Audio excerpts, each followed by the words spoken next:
Достар, баршаңызға сәлем. Бүгін сіздермен лимон шырынының емдік қасиеттері туралы сөйлесетін боламыз. Видеоны көрмес бұрын маған подписка жасап лайк қоюды ұмытпаңыздар. Аузыңыз ойылып кетсе 1 литр суды қайнатып, дене температурасымен бірдей етіп суытыңыз. 2 ас қасық бал мен 1 лимон шырынын қосып, зақымданған жерлерге күніне 2 реттен жағыңыз.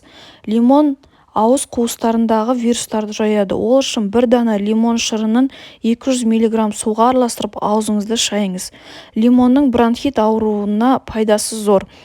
Ол үшін жарты литр суды қайнатып алып, оған 1 шай қасық тұз, 5 тамшы лимон эфир майын тамызып, буымен демалыңыз. Қан қысымыңыз жоғары болса, 2 дана лимонды майдалап турап, 1,5 стакан қан сеуіп 6 күн бойы қойып қойыңыз.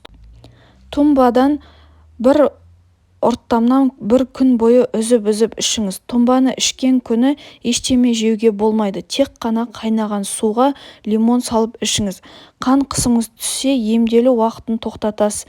Әр емді қабылдаған сайын 0,5 литр сүтке 5-10 бөлік қант салып қайнатыңыз. Сүтті суытып, жарты лимонның суын сығып 1 ұрттамнан ішіңіз. Емделу уақыты 1,5 айда қайталанады. Күйген жеріңізге лимонды қойсаңыз тез жазылуға көмектеседі. Уланған жағдайда суға лимон шырынын араластырып ішіңіз. Ағзаңыз тазартады. Кесілген жеріңізге лимон шырынын араласқан сумен шайып, лимон таңсаңыз қанды тез тоқтатып ұйықтатады. Етеккіріңіз тұрақты келмесе, лимон шырынын ішіңіз. Ішкі ағзаңызға қайта қалпына келтіреді. Лимон шырынымен бетіңізді сүртіңіз, бетіңіздегі барлық дақтардан кетіреді.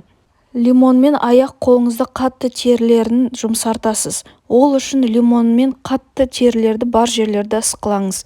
Тісіңіздің қабыршығын кетіріп ағарту үшін көк лимонның шырынымен жуып тұрыңыз. Бірақ күнделікті қолдануға болмайды, себебі тіс эмаліне зақым келтіреді. Лимон шырынымен шашыңызды жуыңыз. Шашыңыз жылтыр, жұмсақ әрі жібектей болады.